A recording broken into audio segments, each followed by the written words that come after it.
Yes, you're welcome once again. My name is Carol Tumwini, and you are watching Issues at Hand. We started off with Good Morning Family in the morning, where we looked at some press review, what exactly is going on in and around the country. And of course, we saw some snack time as well as sports bites. Of course, we ended with Know Your Rights, and now we are here to discuss the matters in Namugongo, because the day is tomorrow, where we have been waiting to celebrate Matters Day as a nation and as the world at large, because we have pilgrims from Kenya, East Africa, and the whole of Africa. But today we are focusing on the Ugandan pilgrims. How prepared are we as a country? How prepared is the church, and as well as the security? Today in Issues at Hand, we are going to look about the security in particular, because we have a guest in studio. But before I introduce him, I would like to remind you that Protea Hotel by Marriott is for your comfort. Located in Entebbe on the highway, you can go and of course get yourself going with some gym, sauna, steam bath, as well as swimming activities. Let's take a look at the issues making the social issues in Namugongo currently, as well as comparing them to last year's Matters Day. In studio with me is Afande Nabasa, and let him introduce himself to us. Good morning. Good morning. You're welcome to Family TV. Thank you. My name is Nabasa Nicholas. Yes. I'm an Assistant Superintendent of Police and the Community Liaison Officer for the Division of Mukono.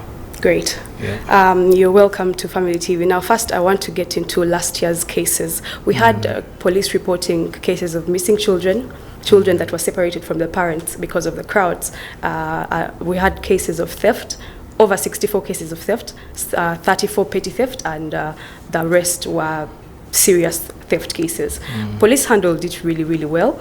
And of course, we had cases of sexual assault, which was maybe the worst crime recorded last year. What's your take on this? Do you think police did their job when it comes to that part? Or do you think it is the crowds that were rowdy and out of hand? Okay, thank you for that good question. Like you've said, we had in the wake of COVID, after COVID, we had issues at Namugongo, but they were compared to the statistics, the number of people that were there, crime was really low. It was low. Like you said, we had about 34 petty thefts and some sexual assaults, plus some missing children. The Family and Child Protection Unit was on ground then to make sure that these missing children are reconnected back to their families.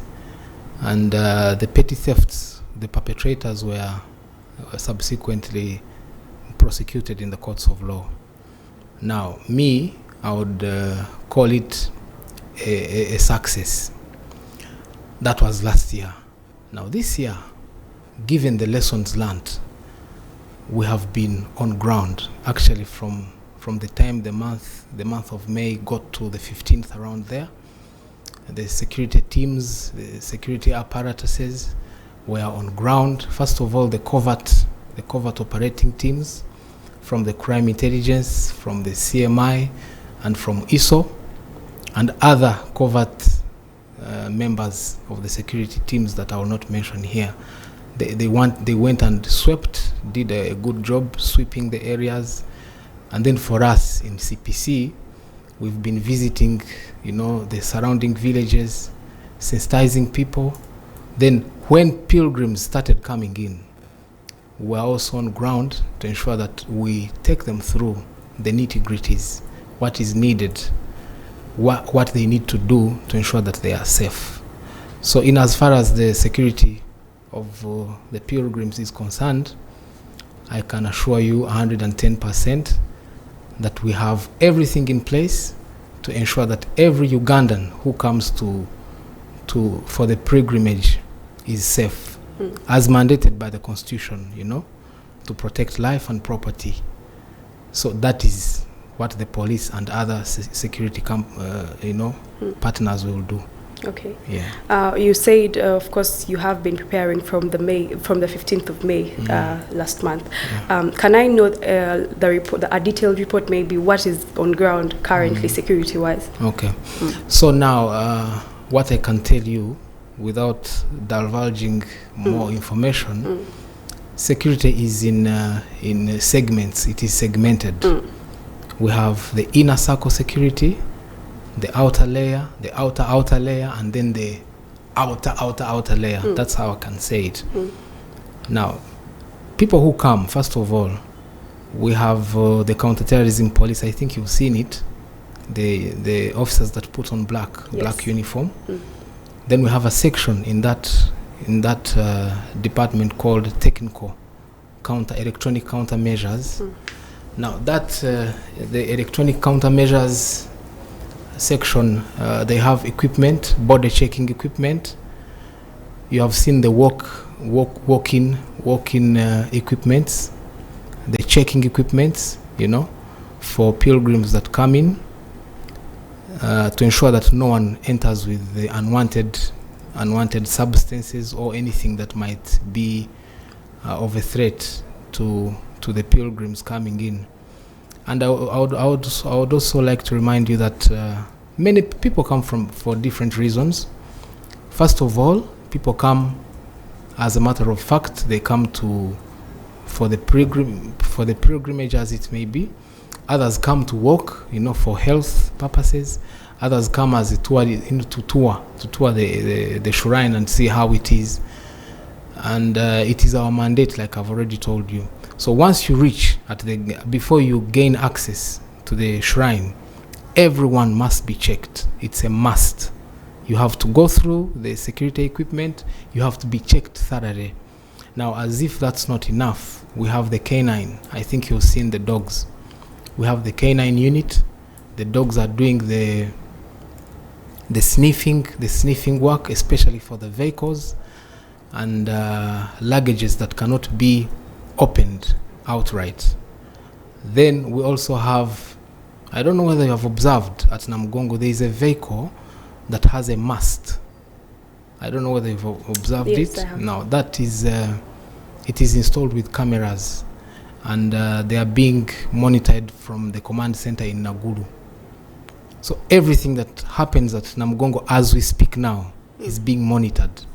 Remote and physical presence of security personnel. Then we have patrols. We have the air wing, the police air wing, doing the aero patrols. I think yesterday, even this morning, you must have had our police chopper making rounds. Yeah, making rounds at the Namugongo areas. Then we have UAVs, the unmanned vehicles, as with the drones, which are also doing a good job patrolling the area. Then we have the foot patrollers. They are there, comprised of the UPDF, the police force, and of course police force is, like I told you, in segments. There is the ununiformed personnels. We have criminal investigation department personnels. Then we have the police medical teams. You have seen the police ambulances. Yeah, yes. Absolutely. We have seen the police ambulances moving rounds, making sure that anyone who gets a medical problem is attended to immediately. If that matter cannot be handled there, they are referred to the hospital. Then we have the police fire and prevention service. They are also on ground to ensure that in case there is an outbreak of fire, it is responded to. So, by and large, we have nipped the bud. Yeah. That's great. Of course, someone might be wondering, the canine dogs, how reliable are they? Are they 100% reliable that when they do their work of, sniffing the bags and stuff, they are trained to really, really, really go to that dot with security? 100% is an understatement, I must tell you. You cannot go wrong with a police dog.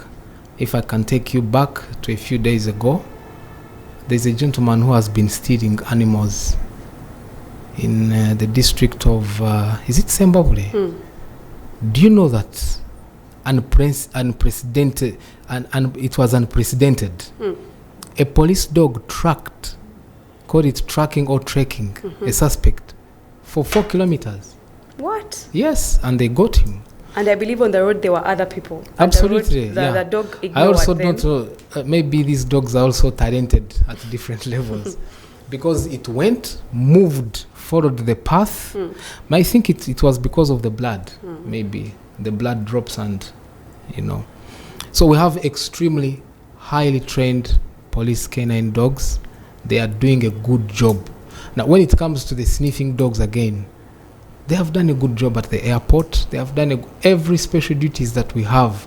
You remember when we went to bury, may God rest his soul, the late Lieutenant Major General, former DIG, Paul Lokech. Yes. You remember that a dog helped in sniffing out bomb-making materials in Lira. Was it Lira? Yeah, so they are good. They have registered good. I mean, they have done a good job. Okay. Let's go to the guests that are expected, particularly tomorrow, because we have a VIP coming to attend the function. Also, Genome 7 is expected to be there to commemorate or to open, of course, the new amphitheater. The Protestant shrine? Yes. The security as regards to VIPs. How is that? What is the preparation for that? Oh, now... For us in security, everyone, when we are handling Ugandans, we treat everyone as a VIP of sorts. But again, when it comes to VVIPs, like you've mentioned, in this case, top government officials, and later on the president of the country, I'll take you back again to the police responsibilities and their departments. We have one called the VIP Protection Unit, VVIP Protection Unit, which I saw at the shrine as well. It is deployed there. But also these VIPs, like the president, is guarded by the Special Forces Command. All the meetings that we've had representatives from SFC. They've been part of the planning process. They are part of the implementation process, and they are ably deployed there to ensure that our VIPs as well have a successful pilgrimage. I think you saw the Katikiro of Busoga. Yes. The doctor, I forget his name unfortunately. He walked from Jinja from Monday. He started trekking on Monday. We received him with my DPC. In Mukono, excuse me. We received them at Wantoni, St. Paul's Church. Yes. But he had his security team moving with him. Even yesterday morning, when they made it to the shrine, we saw his, excuse me, we saw his security team walking along with him. So VIPs as well. By the time an ordinary Ugandan is safe, a VIP is even more safe. Yeah. Okay. Let's go back to the crowds. What should they expect or put in mind as they come, and how best should they prepare themselves to avoid the things that happened last year, as we've been talking about? No, it is hard to avoid things that happened last year because people come with different motives. Like I've told you, some come for the purposes of the martyrs. Others come to exercise. Others come to tour Namgongo, as a matter of fact. So we cannot avoid crime in a heavily populated place like Namgongo in the circumstances. But what I can advise our people to do is to be security begins with you as an individual. You have to be on the lookout to make sure that you don't easily get in trouble. How can this be done? Number one, the crime that happens at Namgongo is petty crime, absolutely petty crime, except for cases of sexual assault like you've mentioned. But otherwise it is petty crime. Now, for one to avoid petty crime, you have to be on the lookout, because petty criminals look for phones, they look for wallets, they look for bags, abandoned items. So our dear Ugandans, it is now up to you. Like I've told you, for us, we've done whatever it takes, whatever it needs and that needs to be done to ensure that the security apparatus is in place But again, your phone, your bag, your wallet, your clothing, the clothes that you come, extra clothes that you come with, you're supposed to make sure that this is now your personal. You will not expect police to come and start guarding your bag for you, because I can imagine that we'll have over 1 million people in Namgongo. Yes. As of yesterday, there was a typical influx. Even when it was raining, people were, pouring in from different parts of the country. So pilgrims should take personal security very, very serious. And there's something we call target hardening. How do you harden a target? If you have a home, I'll give you an example, and you have a lock inside, but you get your padlock and close outside and leave the inside locks open. No, you can close but without a padlock. This means if someone breaks the padlock outside, they will simply enter their arm and have access. Access to your house.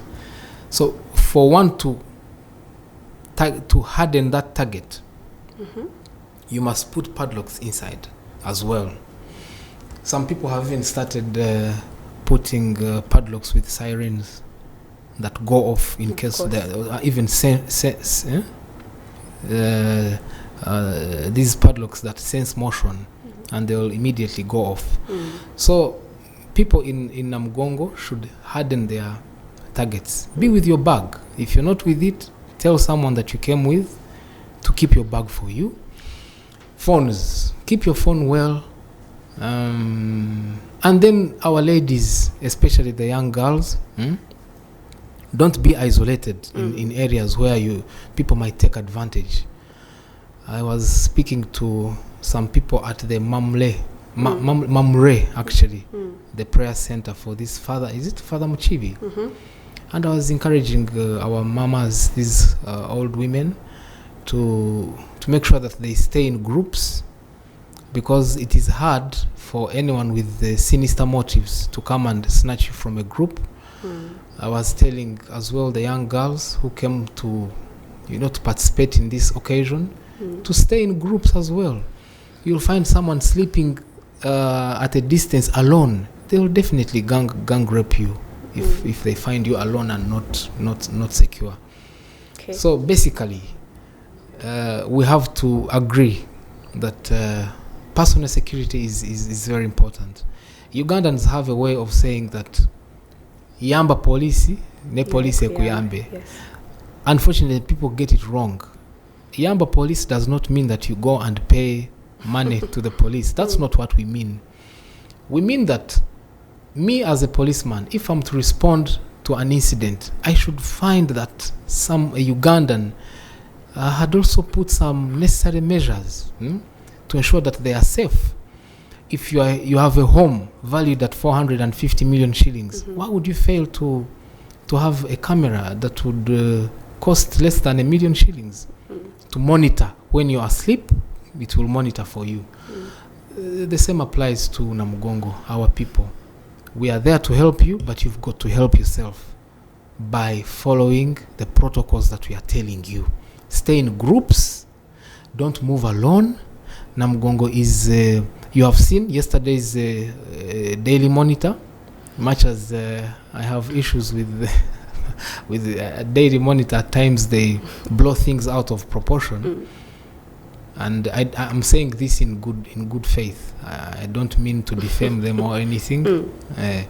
But there was a story that came out saying that thugs are back at Northern Bypass. Yes, bypass. There was that report. But me, I've not heard anyone being attacked at the Northern Bypass. And even when we did a good job last time and we apprehended all these people, the media was quiet to register our successes in that particular area of the Northern Bypass. So in development, once a country is taking positive steps in the right direction, you expect an increase in crime. You expect an increase in everything that comes along development. But what we need to do is to make sure that as we get more challenges, we counter challenge them, and that's the way of life. You have seen in the countries that we purportedly want to be like. For example, the United States, the preachers of democracy. You have seen gun violence there, where members of the public get on the loose and shoot young children in schools. So by the time a country like the United States is still struggling with the urban crime, then why not Uganda? In any case, we are doing well. Okay. We are doing well. I normally interact with people, especially, we are mandated, by the way, to treat with courtesy people who are not Ugandans, foreigners in this country, as security personnel.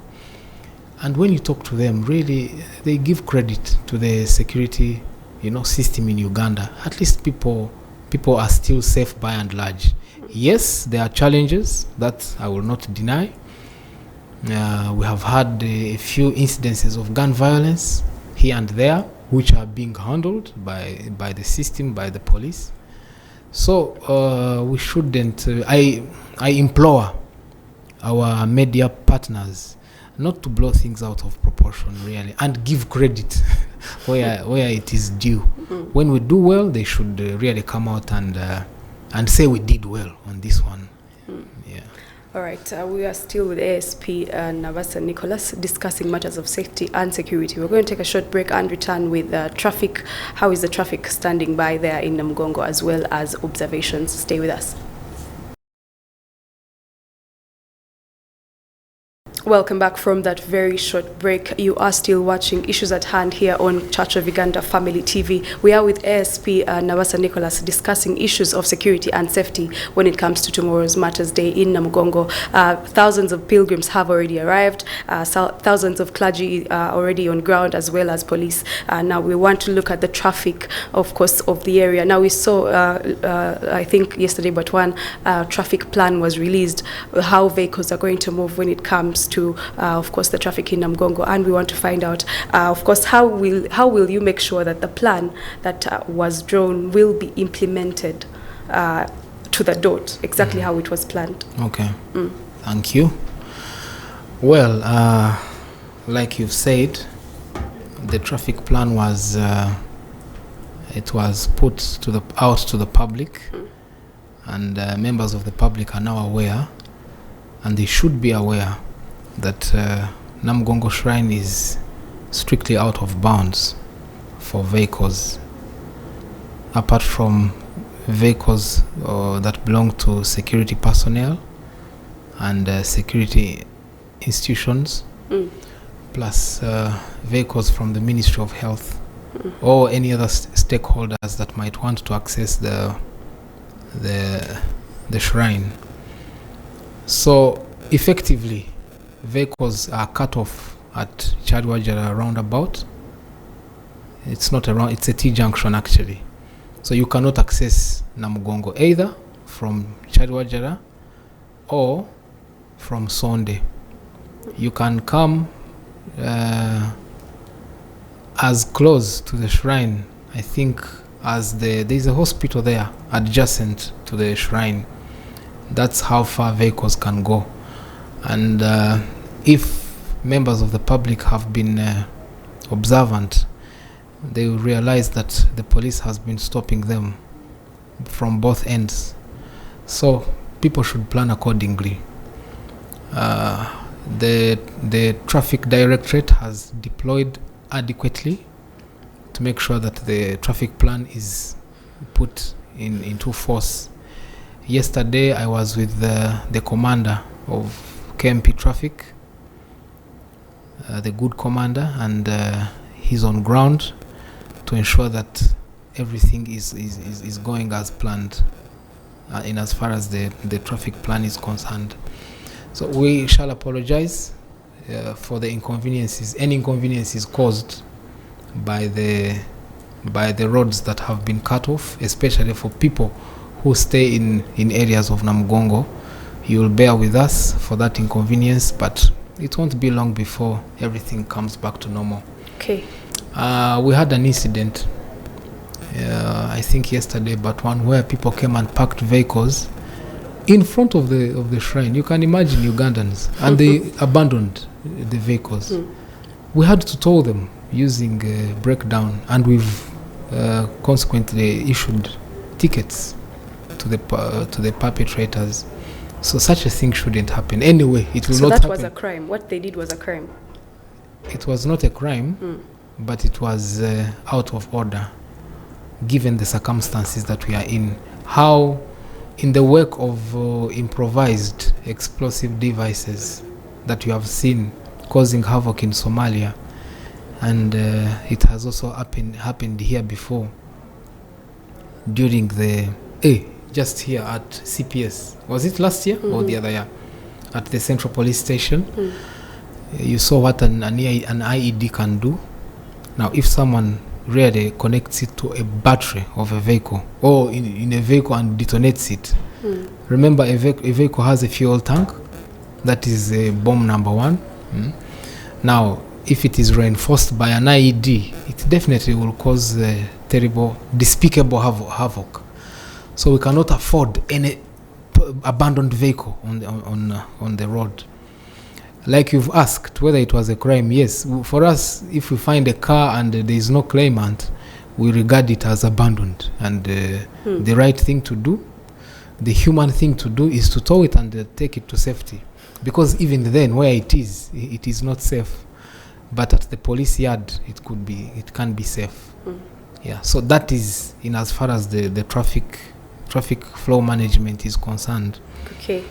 Then you talked about gun violence. No, before we get there, as you can see, the traffic is in place and in order by police. But before the gun violence, I would like to talk a little bit about business people who are carrying out businesses, selling food, selling necessities, drinks and stuff like that. Do they have any guidelines governing them? Absolutely. I think I saw some people from, is it KCC? The health section of KCC, trying to give guidelines to food vendors. And I think they were given permission. You had to qualify. There were some minimum standards. And on that note, by the way, I would like to implore our pilgrims to watch out for the food they eat. We've had issues where people have got food poisoning. You know, people will start recycling food they want to make profits under the guise of making profits. You find overstayed food is recycled, mixed with fresh food and served to people. So you must be really on the lookout of the food you eat.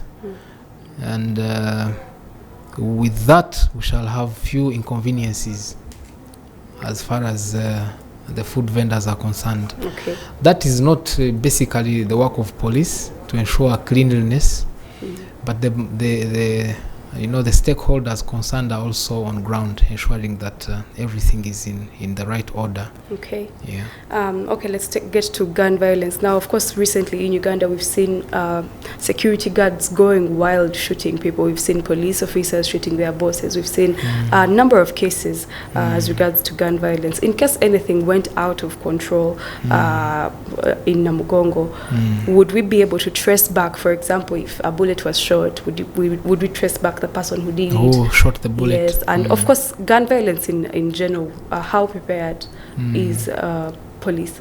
Okay. Now, first of all, no policeman has shot their boss, and I don't think that any policeman would shoot any policeman in their right sense of mind would go ahead and shoot their boss. For what? What has the boss done? In any case, you are tasked to keep your boss secure, not to take their lives. Like the saying goes, you can have a basket of apples, but they will all not be good apples. One or two will be the bad ones. Cases of armed personnel misusing weapons is utmost indiscipline, and they should stop. Whoever has such a plan should stop it, because the training is clear. Okay, the guidelines are clear. In our case, the Police Act is very, very clear. It ably,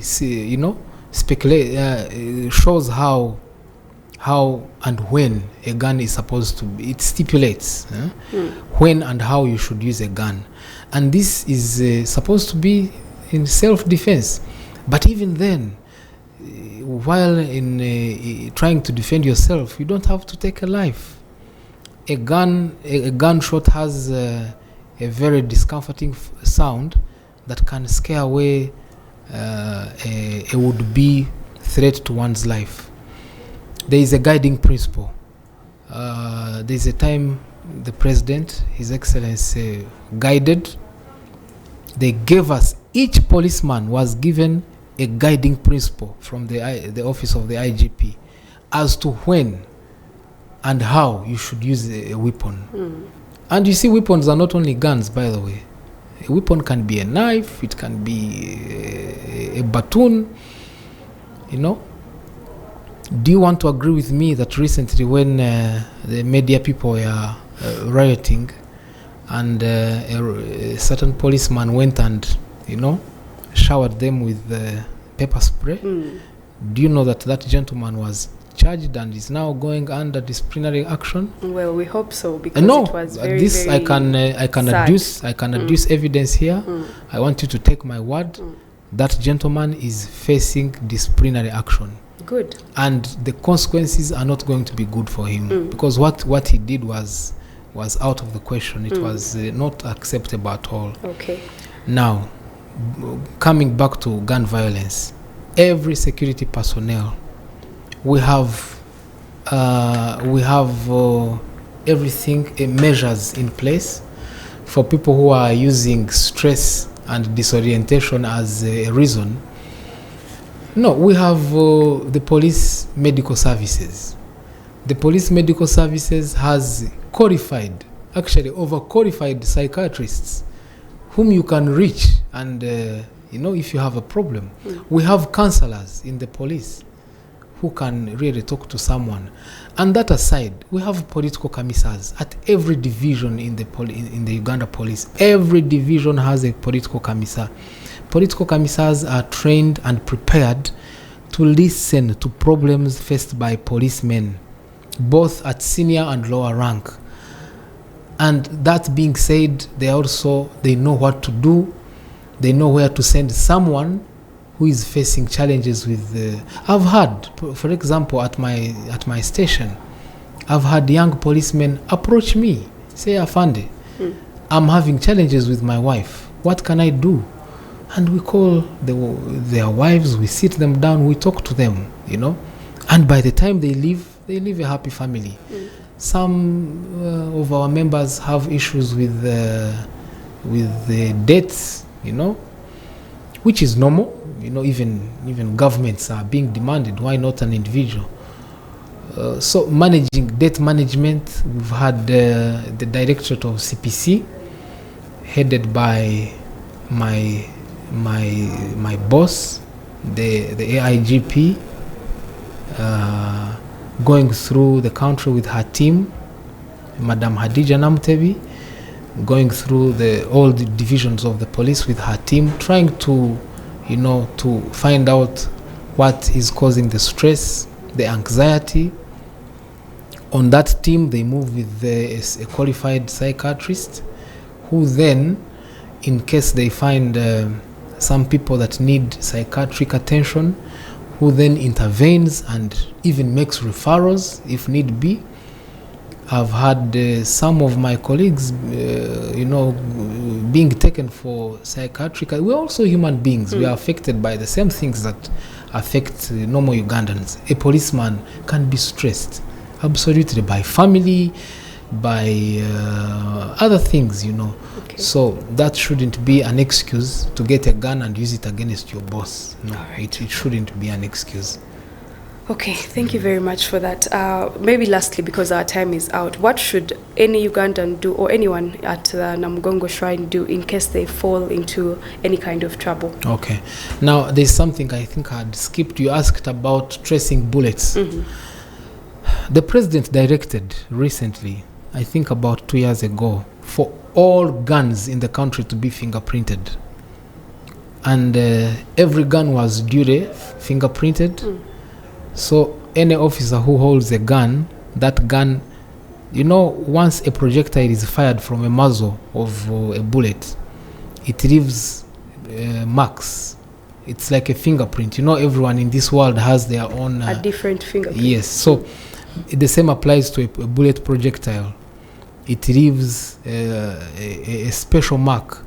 Now, once a projectile is fired and the police is able to recover a cartridge, that cartridge can be used to trace the gun that was used to commit such crimes. The only challenge is that sometimes that process takes long.